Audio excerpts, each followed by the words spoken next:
interests. So if I'm an ally of the United States or an ally of Ukraine tonight, I know exactly what the consequences of Donald Trump winning this election are. He will give away Ukraine, and he'll do it before he's even elected.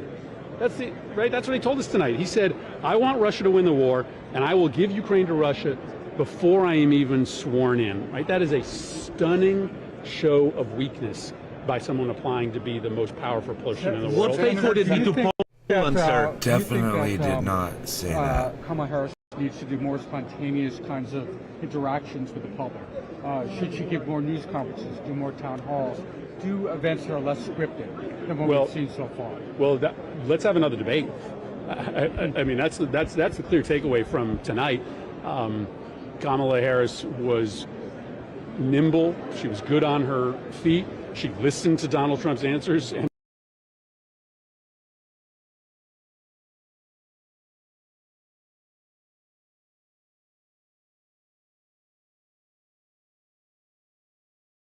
and unschooled, what else would you expect them to say? They've got to say something, and that's what sore losers say. And Trump is a sore loser, by the way. I want to be on record with that.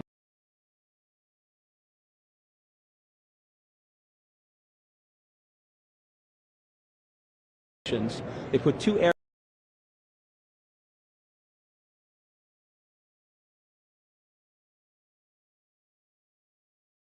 strongest ally in the region.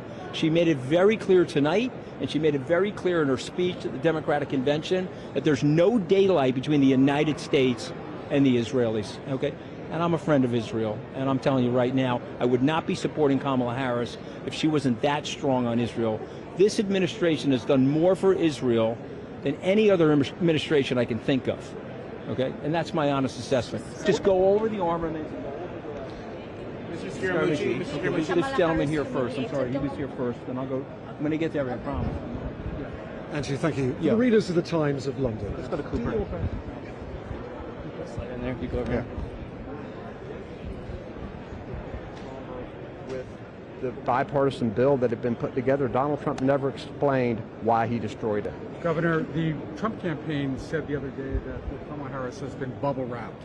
She's been too protected on the campaign trail. She's not had enough spontaneous interactions with voters. They don't have a real sense of who she is. Should she do more press interviews? Should she do more town halls? I think for an hour and a half, she was in front of the American people with difficult questions right across from Donald Trump. I think she showed her mettle. She showed she was very presidential.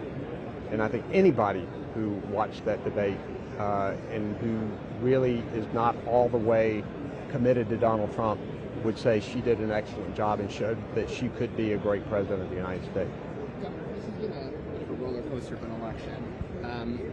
A lot of highs and lows for Democrats. How would you describe the mood for Democrats after tonight?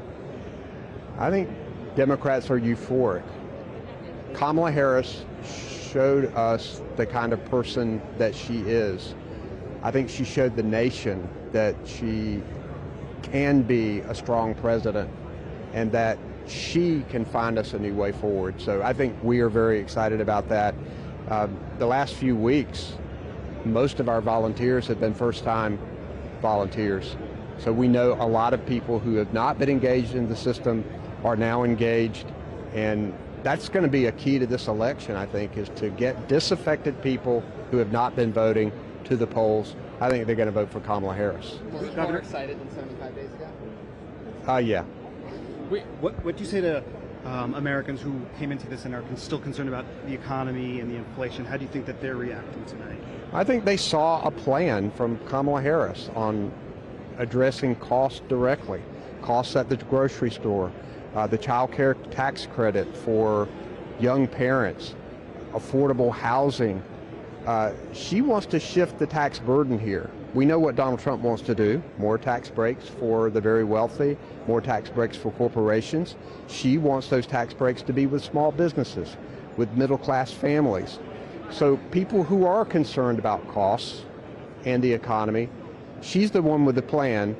He doesn't have one except this Project 2025, and that's going to be a disaster. Thank you, Governor.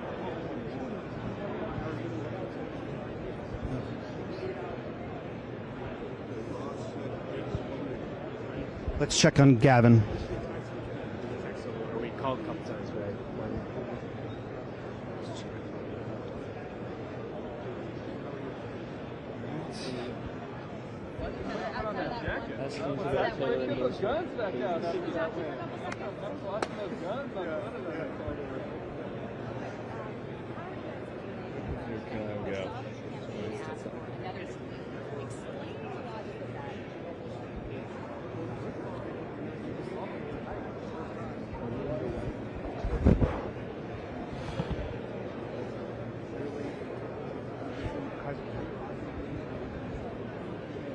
Remember that guy? He like Oh, the Gold Star. Yeah, you want to do that? Can't ask him about Taylor Swift. Yeah, yeah. Okay. I'll ask him about the debate. General Kelly, whose son is buried in Section 60, Lieutenant Kelly, young Lieutenant Kelly, close to my son's grave. He says, what is in it for them? As if sacrifice and service means nothing to Donald Trump. In 2018, in France, commemorating the end of the First World War, he says, and this was publicly available on the media, that to me these are losers and suckers, meaning he has no respect for our military, no respect for the people who are serving, the people who are standing for our democracy, for our freedoms. So for those reasons, I will defend, I will stand with Kamala Harris, I will campaign for Kamala Harris, because there is no comparison. Sure, just could you give us a general overview? What did you think of the debate? How did this go? Are you in the middle of an interview? I apologize. We'll continue. Yeah, could you just give us a general Sure. sense? What was your breakdown of the debate? You've been in this political sphere. Tell us. Well, Kamala Harris was presidential. She was detailed. She had a plan that she wishes to implement, bring with her, and make this campaign for the future of the United States.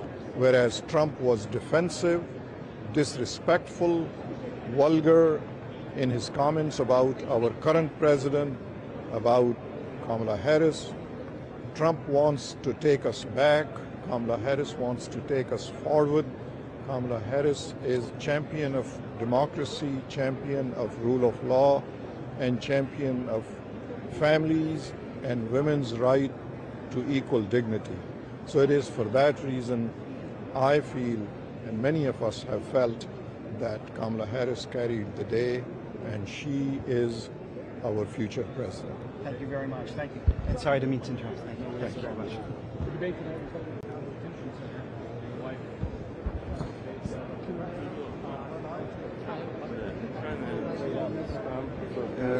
Kind of, yeah. Kind of, yeah.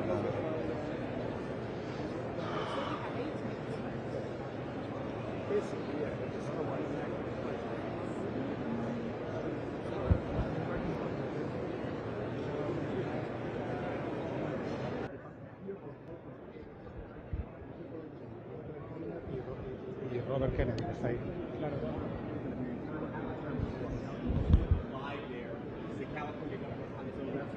Tonight's like tonight matter.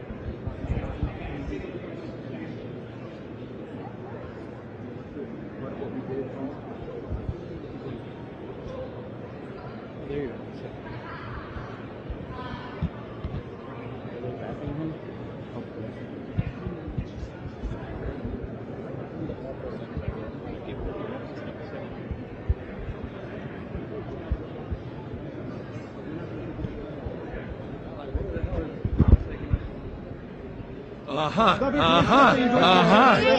Good night, brother. Hey, you know, I gotta ask you.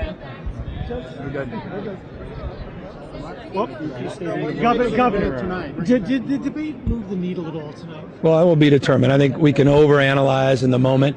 I've learned enough, a little bit of, humility and grace as it relates to how these things are spun in the moment.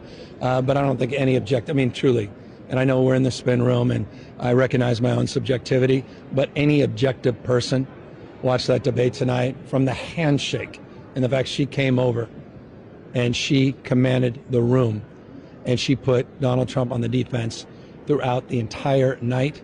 I can't imagine it won't move the needle on those polls. Is there a need for another debate? Well, I mean, that's a question, Donald Trump. I'd love to see another debate. I hope to see another debate. If you're Donald Trump, you're running away from this debate. You're doing the grievance stuff. You're talking about how everything was somehow, rigged against you. It's a pity party. I mean, it's always about Trump. She kept looking in the camera, talking about the American people. She talked about you. She talked about the issues you care most about. She talked about affordability and housing. She talked about her plans to bring down the cost of raising a family and child care.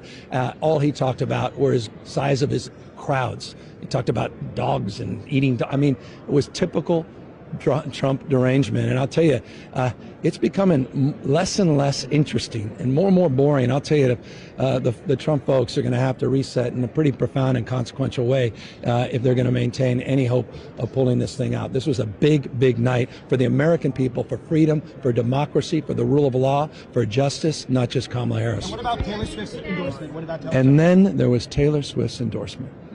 And you know what? That matters. It matters. And you know what? I have, forgive me, some advice to Donald Trump. Don't disparage that endorsement at your own peril. Are you a fan of Taylor? At your own peril. At my own peril, I will say nothing but, are you kidding? Absolutely, unequivocally, yes. Look, she is a cultural icon. Something big has happened in the world in terms of the energy and vibrancy she's associated with, the optimism she's associated with. That was a big deal as well. But even without that, this was an extraordinary night for the campaign and for the American people. Thanks. Okay, we're good. Debate was biased. Yeah. I mean, the guy had an iPhone in his face. I mean, I got all of it in, but Okay. I wouldn't mind getting something. Okay, I'll go back. He agreed to and established before the debate. If that's the best you guys are going to do, it's going to be a tough night, week, and month. And you'll see that reflected in the grievance expressed by Trump. He can't. This night was a bad night. He knows it. He was so easily manipulated because he is so easy to manipulate.